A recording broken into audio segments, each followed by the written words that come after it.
वहां से व्यक्ति लैंचो का अकेला घर घाटी में था। यह एक नीची पहाड़ी की चोटी पर था। वहां से व्यक्ति नदी और खेतों को देख सकता था। लैंचो की अच्छी फसल थी, परंतु इसे वर्षा की अत्यधिक आवश्यकता थी। लैंचो ने आकाश को उत्तर दिशा में देखा। उस तरफ वर्षा के बादल थे। उसकी पत्नी शाम को खाना बना रही थी। उसने उसे बताया कि परमात्मा ने चाहा तो वर्षा होगी। शीघ्र ही वर्षा की बड़ी बड़ी बूंदें गिरने लगीं।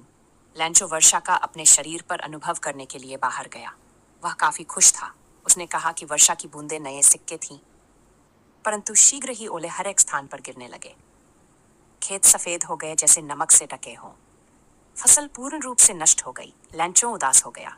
उसने महसूस किया कि उस वर्ष वे भूखे रहेंगे। उनके पास अगली फसल के लिए बीज भी नहीं होगा। परंतु लैंचो को अकेली एक आशा थी, परमात्मा से सहायता। उसे विश्वास था कि कोई भी भूख से नहीं मरता। उसे परमात्मा में बहुत विश्वास था। अगले रविवार वह डाक खाने गया। उसने परमात्मा को उसके पास 100 पैसे भेजने के लिए एक पत्र लिखा। उसने पते के रूप में परमात्मा लिखा। डाकखाने के एक कर्मचारी ने इस पत्र को पोस्टमास्टर को दिखाया। पोस्टमास्टर पते को देखकर हंसा। उसने इच्छा की कि अच्छा होता उसका भी परमात्मा में ऐसा ही विश्वास होता। उसके मन में एक विचार आया, पत्र का उत्तर दिया जाए। परंतु उसे पढ़ने के बाद उसने पाया कि लेखक को पैसे चाहिए। ये लेखक का विश्वास रखने के लिए था, इसलिए उसने अपने सभी मित्रों और कर्मचारियों को कुछ थोड़ा थोड़ा पैसा देने के लिए कहा। इस प्रकार पोस्टमास्टर सिर्फ 70 पैसे ही इकट्ठे कर सका। उसने पैसे को एक लिफाफे में डाला और उसके ऊपर लैंचो का पता लिख दिया।